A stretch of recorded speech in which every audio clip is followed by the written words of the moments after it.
जय माता दी। चौथी माता रानी माँ कुष्ठ मांडा।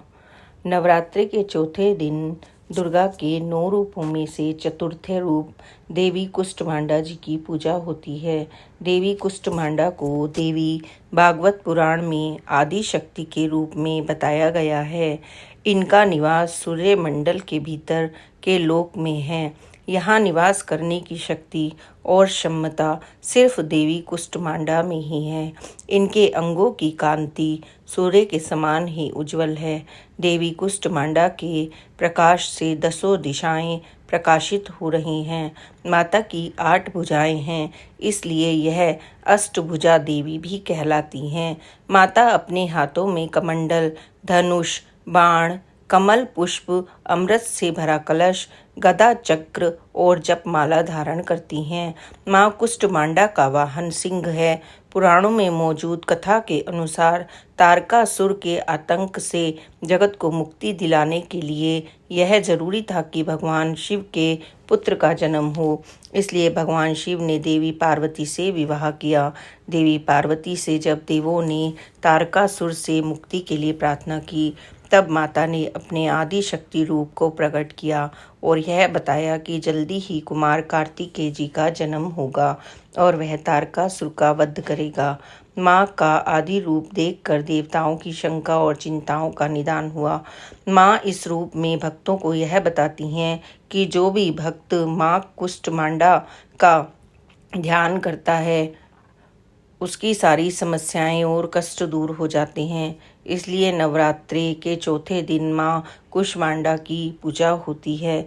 या देवी सर्वभूतेषु तुष्टि रूपेण संस्थिता। नमस्तस्यै नमस्तस्यै नमस्तस्यै नमो नमः। बोलो सच्चे दरबार की जय। माँ स्कंद माता। पंचम देवी स्कंद माता। नवरात्रि के 5वें दिन माँ दुर्गा जी के 5वें स्वरूप माँ स्कंद माता की आराधना की जाती है। भगवान स्कंद कार्तिकेय जी की माता होने के कारण देवी के इस 5वें स्वरूप को स्कंद माता के नाम से जाना जाता है। भगवान स्कंद कुमार कार्तिकेय जी के नाम से भी जाने जाते हैं। ये प्रसिद्ध देवासुर संग्राम में देवताओं के सेनापति बने थे। पुराणों में इन्हें कुमार और शक्तिधर कहकर इनकी महिमा का वर्णन किया गया है। इनका वाहन मयूर है। स्कंद माता की विग्रह में भगवान स्कंद जी बाल रूप में इनकी गोद में बैठे हुए हैं। शास्त्र अनुसार सिंह पर सवार स्कंद मात्र स्वरूपिणी देवी की 4 भुजाएं हैं, जिसमें देवी अपनी ऊपर वाली दाई भुजा में बाल कार्तिकेय जी को गोद में उठाए हुए हैं और नीचे वाली दाई भुजा में कमल पुष्प लिए हुए हैं। ऊपर वाली बाई भुजा से इन्होंने जगतारण वर मुद्रा बना रखी है। वह नीचे वाली बाई भुजा में कमल पुष्प हैं। इनका वर्णन पूर्णतः शुभ है। ये कमल के आसन पर विराजमान रहती हैं, इसलिए इन्हें पद्मासन देवी भी कहा जाता है। पौराणिक कथा के अनुसार कहते हैं कि एक तारकासुर नामक राक्षस था, जिसकी मृत्यु केवल शिव पुत्र से ही संभव थी। तब माँ पार्वती ने अपने पुत्र भगवान स्कंद कार्तिकेय जी का दूसरा नाम को युद्ध के लिए प्रशिक्षित करने हेतु स्कंद माता का रूप लिया और उन्होंने भगवान स्कंद को युद्ध के लिए प्रशिक्षित किया। स्कंद माता के युद्ध प्रशिक्षण लेने के पश्चात भगवान स्कंद ने तारकासुर का वध किया। या देवी सर्वभूतेषु मातृ रूपेण संस्थिता। नमस्तस्यै नमस्तस्यै नमस्तस्यै नमो नमः। बोलो सच्चे दरबार की जय। जय माता जी। श्री दुर्गा सप्तशती। अध्याय 8। रक्त बीज का वध। मैं अणिमा आदि सिद्धिमयी किरणों के आवृत भवानी का ध्यान करता हूँ। उनके शरीर का रंग लाल है, नेत्रों में करुणा लहरा रही है तथा हाथों में पाश, अंकुश, बाण और धनुष शोभा पाते हैं। ऋषि कहते हैं, चंड और मुंड नामक दैत्यों के मारे जाने पर, बहुत सी सेना का संहार हो जाने पर दैत्यों के राजा प्रतापी शुंभ के मन में बड़ा क्रोध हुआ और उसने दैत्यों की संपूर्ण सेना को युद्ध के लिए कूच करने की आज्ञा दी। वह बोला, आज अधायुध नाम के 86 दैत्य सेनापति अपनी सेनाओं के साथ युद्ध के लिए प्रस्थान करें। कंबू नाम वाले दैत्यों के 84 सेना नायक अपनी वाहिनी से घिरे हुए यात्रा करें। 50 कोटि वीर्य कुल के और 100 धूम्र कुल के असुर सेनापति मेरी आज्ञा से सेना सहित कूच करें। कालक, 2 हृदय, मौर्य और काल कहे असुर भी युद्ध के लिए तैयार हो मेरी आज्ञा से तुरंत प्रस्थान करें। भयानक शासन करने वाला असुर राज शुभ इस प्रकार आज्ञा दे सहस्त्रों बड़ी बड़ी सेनाओं के साथ युद्ध के लिए प्रस्थित हो। उसकी अत्यंत भयंकर सेना आती हुई देख चंडिका ने अपने धनुष की टंकार से पृथ्वी और आकाश के बीच का भाग गुंजा दिया। राजन, तदंतर देवी के सिंह ने भी बड़ी जोर जोर से दहाड़ना आरंभ किया। फिर अंबिका ने घंटे के शब्द से उस ध्वनि को और भी बढ़ा दिया। धनुष की टंकार, सिंह की दहाड़ और घंटे की ध्वनि से संपूर्ण दिशाएं गूंज उठी। उस भयंकर शब्द से काली ने अपने विकराल मुख को और भी बढ़ा लिया और इस प्रकार वे विजयी हुई। उस तोमुल नाद को सुनकर दैत्यों की सेनाएं चारों ओर से आकर चंडिका देवी, सिंह तथा काली देवी को क्रोधपूर्वक घेर लिया। राजन, इसी बीच में असुरों के विनाश तथा देवताओं के अभ्युदय के लिए ब्रह्मा, शिव, कार्तिकेय, विष्णु तथा इंद्र आदि देवों की शक्तियां जो अत्यंत पराक्रम और बल से संपन्न थी, उनके शरीरों से निकलकर उन्हीं के रूप में चंडिका देवी के पास गईं। जिस देवता का जैसा रूप, जैसी वेशभूषा और जैसा वाहन है, ठीक वैसे ही साधनों से संपन्न हो उसकी शक्ति असुरों से युद्ध करने के लिए आई। सबसे पहले हंसयुक्त विमान पर बैठी हुई अक्षसूत्र और कमंडल से सुशोभित ब्रह्मा जी की शक्ति उपस्थित हुई, जिसे ब्राह्मणी कहते हैं। महादेव जी की शक्ति वृषभ पर आरूढ़ हो, हाथों में श्रेष्ठ त्रिशूल धारण किए, महानाग का कंकण पहने, मस्तक में चंद्र रेखा से विभूषित हो वहां आ पहुंची। कार्तिकेय जी की शक्ति रूपा जगदम्बिका उन्हीं का रूप धारण किए श्रेष्ठ मयूर पर आरूढ़ हो, हाथ में शक्ति लिए दैत्यों से युद्ध करने के लिए आई।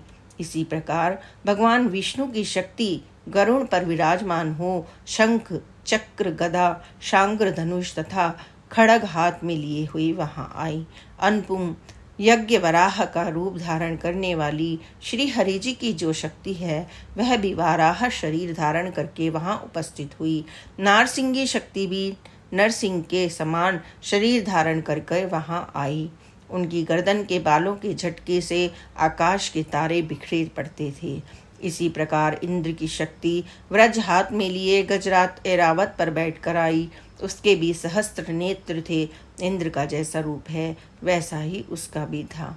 तदंतर उन देव शक्तियों से घिरे हुए महादेव जी ने चंडिका से कहा, मेरी प्रसन्नता के लिए तुम शीघ्र ही इन असुरों का संहार करो। तब देवी के शरीर से अत्यंत भयानक और परम उग्र चंडिका शक्ति प्रकट हुई, जो सैकड़ों गिदड़ियों की भांति आवाज करने वाली थी। उस अपराजिता देवी ने धूमिल जटा वाले महादेव जी से कहा, भगवान, आप शुंभ निशुंभ के पास दूत बनकर जाइए और उन अत्यंत गर्वीले दानव शुंभ एवं निशुंभ दोनों से कहिए, साथ ही उनके अतिरिक्त जो भी दानव युद्ध के लिए वहां उपस्थित हों, उनको भी यह संदेश दीजिए, दैत्यों, यदि तुम जीवित रहना चाहते हो तो पाताल को लौट जाओ। इंद्र को त्रिलोकी का राज्य मिल जाए और देवता यज्ञ भाग का उपभोग करें। यदि बल के घमंड में आकर तुम युद्ध की अभिलाषा रखते हो तो आओ, मेरी शिवाएं तुम्हारे कच्चे मांस से तृप्त हों।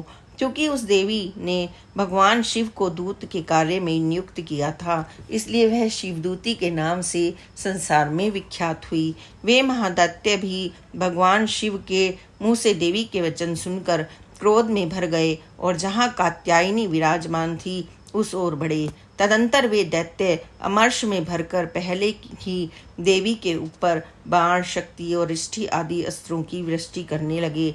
तब देवी भी खेल खेल में ही धनुष की टंकार की और उससे छोड़े हुए बड़े बड़े बाणों द्वारा दैत्यों के चलाए हुए बाण, शूल, शक्ति और फरसों को काट डाला। फिर काली उनके आगे होकर शत्रुओं को शूल के प्रहार से विदीर्ण करने लगी और खंडवाग से उनका कचुम्बर निकालती हुई रणभूमि में विचरने लगी। ब्राह्मणी भी जिस जिस ओर दौड़ती उसी ओर अपने कमंडल का जल छिड़ककर शत्रुओं के ओज और पराक्रम को नष्ट कर देती थी। माहेश्वरी ने त्रिशूल से, वैष्णवी ने चक्र से और अत्यंत क्रोध में भरी हुई कुमार कार्तिकेय जी की शक्ति ने दैत्यों का संहार आरंभ किया। इंद्र शक्ति के व्रज प्रहार से विदीर्ण हो सैकड़ों दैत्य दानव रक्त की धारा बहाते हुए पृथ्वी पर सो गए। वराही शक्ति ने कितनों को अपनी थूथून की मार से नष्ट किया। दाढ़ों के अग्रभाग से कितनों की छाती छेद डाली तथा कितने ही दैत्य उसके चक्र की चोट से विदीर्ण होकर गिर पड़े। नारसिंगी भी दूसरे महादैत्यों को अपने नखों से विदीर्ण करके खाती हुई और सिंहनाद से दिशाओं एवं आकाश को गुंजाती हुई युद्ध क्षेत्र में विचरने लगी। कितने ही असुर शिवदूती के प्रचंड अट्टहास से अत्यंत भयभीत हो पृथ्वी पर गिर पड़े और गिरने पर उन्हें शिवदूती ने अपना ग्रास बना लिया। इस प्रकार क्रोध में भरे हुए मातृगणों को नाना प्रकार के उपायों से बड़े बड़े असुरों का मर्दन करते देख दैत्य सैनिक भाग खड़े हुए। मातृगणों से पीड़ित दैत्यों को युद्ध से भागते देख रक्तबीज नामक महादैत्य क्रोध में भरकर युद्ध करने के लिए आया। उसके शरीर से जब रक्त की एक बूंद पृथ्वी पर गिरती थी तब उसी के समान शक्तिशाली एक दूसरा महादैत्य पृथ्वी पर पैदा हो जाता था। महासुर रक्त बीज हाथ में गदा लेकर इंद्र शक्ति के साथ युद्ध करने लगा। तब ऐन्द्री ने अपने व्रज से रक्त बीज को मारा। व्रज से घायल होने पर उसके शरीर से बहुत सा रक्त चूने लगा और उससे उसी के समान रूप तथा पराक्रम वाले योद्धा उत्पन्न होने लगे।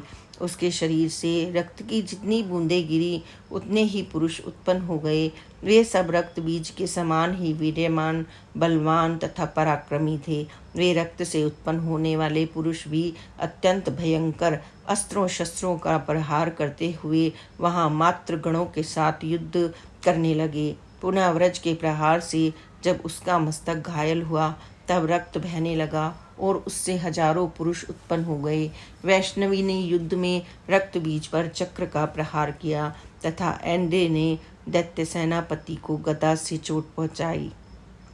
वैष्णवी के चक्र से घायल होने पर उसके शरीर से जो रक्त बहा और उससे उसी के समान बराबर आकार वाले सहस्त्रों महादैत्य प्रकट हुए। उनके द्वारा संपूर्ण जगत व्याप्त हो गया। कुमारी ने शक्ति से, वाराही ने खड़ग से और माहेश्वरी ने त्रिशूल से महादैत्य रक्त बीज को घायल किया।